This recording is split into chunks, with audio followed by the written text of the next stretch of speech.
running for Oklahoma's insurance commissioner, and it's always an honor to come back to Comanche County, to come back to Lawton. One of the things I like about when I get here is my pickup doesn't stand out in the crowd. It just kind of blends right in. A little bit about myself. I've been in the insurance business for going on 14 years now. I'm an independent insurance agent. I have never ever been on the payroll of an insurance company. That's kind of a unique thing because I've never had to deal with their politics. I don't deal with their bureaucracy telling me how I'm going to run my business. I'm a little bit stubborn. Some folks have told me you had to have your own business because you're a lousy employee. I said, that's right. I don't really like folks telling me what to do. And I personally don't care to have the federal government telling us how to run things here in Oklahoma either.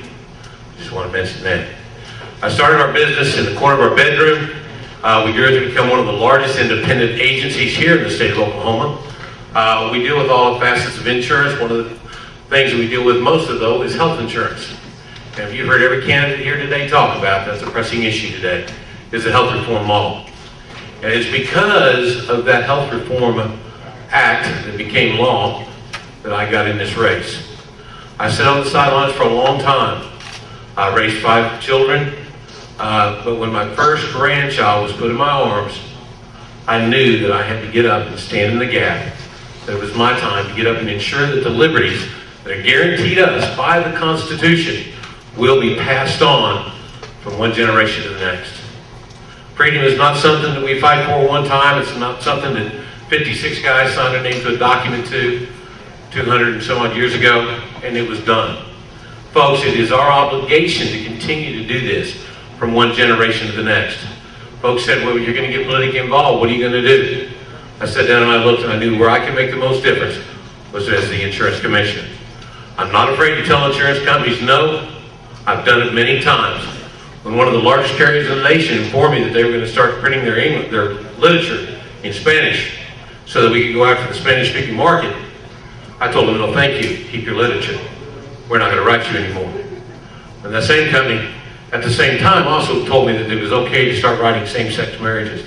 I said, maybe for you, but not here, not for us, and not in Oklahoma. And by the way, we are your biggest producer here, so I hope you find somebody else that can write your business, because we will not.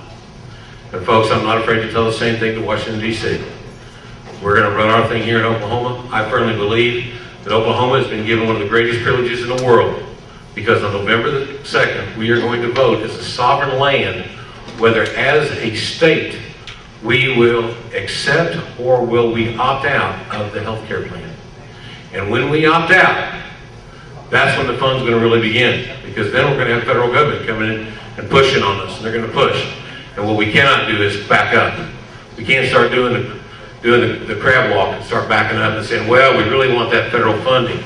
We really want this, so we're willing to compromise. No. That's when you're going to have to make sure that you elect officials that are going to stand up, be counted, stand firm. I'm not a career politician. I've never been in politics a day in my life until this. I'm not looking for a job. I had a great company, great agency. Folks, I'm here on a mission. I'm not a glamour guy. I'm about as subtle as a hand grenade. And I'm going to be the biggest pain in the side of a lot of folks to get this job done. I want the opportunity, but I don't have that power. That opportunity and that power lies with you, the voters. And that's why my main message is for you today, as a voter, is to do your due diligence. You got a lot of candidates that have come down here and spent some time. Don't let a 5-minute speech, don't let a 10-minute speech, don't let a 30-minute speech make the determination. If they're a candidate already running for office, you've got an opportunity to check them out, check their voting record, see what they do. Those of us that have never served, look at our websites. Find people that know us. Find my clients. My clients are all over the place here in Comanche County. Find them. They'll know me. They'll tell you about me. A little bit on the personal side, my lovely wife Ginger, she's getting ready to take my youngest son. He's going to meet me a little bit later today, and I'm going to bow out a little early this afternoon and go play dad, because my youngest son of 5 is leaving for Haiti tomorrow morning, and he's going to be in the mission field for about 3.5 weeks. So pray for him if you would. My family, we did raise 5 children. My oldest son Mark is a minister. He's up in Ohio. My second oldest son Dennis works in Broken Arrow. He's got a dream job. He's a big gamer, loves the computer stuff, landed a job with a company that deals with that. So he thinks it's great going to work playing games every day. My number 3 son Miles is a veteran. He served tours in Iraq and Afghanistan, and I will guarantee you folks, the 4 longest years of my life was the 4 years that he was gone.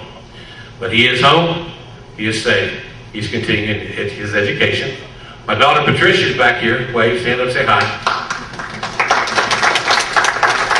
She gets her looks from her mom, she gets her weight from her dad. That's what folks tell me anyway.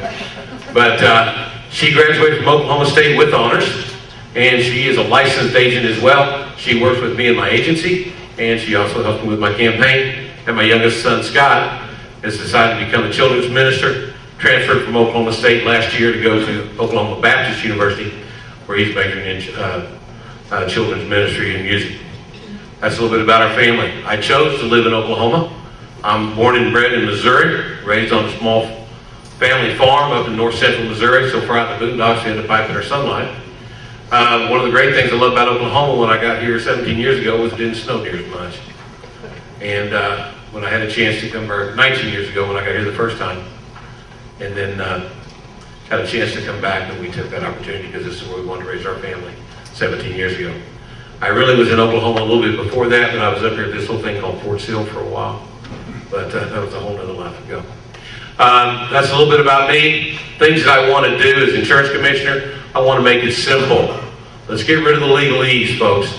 Let's make it so we understand insurance. We understand what we got. If your roof blows off, figure out what it's, if the actuaries can figure it out, they can tell you what they're going to pay you next year, 2 years, 5 years, 10 years.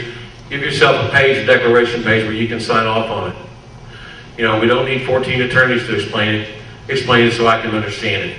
I've been doing that for folks as an agent for years. I don't see why the insurance companies couldn't just do it in the first place. Also, we want to get more education for the consumer as well as for the agents. We want quality education for them. I propose to have town hall meetings all over the state of Oklahoma to make your insurance department, not mine, not Kim Holland's, you the people, make your department accessible to you so that your complaints, your questions, your concerns can be handled. That's the way I've been running my company, and that's the way I will be as your insurance commissioner. They tell me my time's about up. I'm Mark Croucher. Please log on to my website. It's Croucher2010.com. Look more about me. Love to hear from you. Thank you once again, Lawton, for letting me come. Thank you.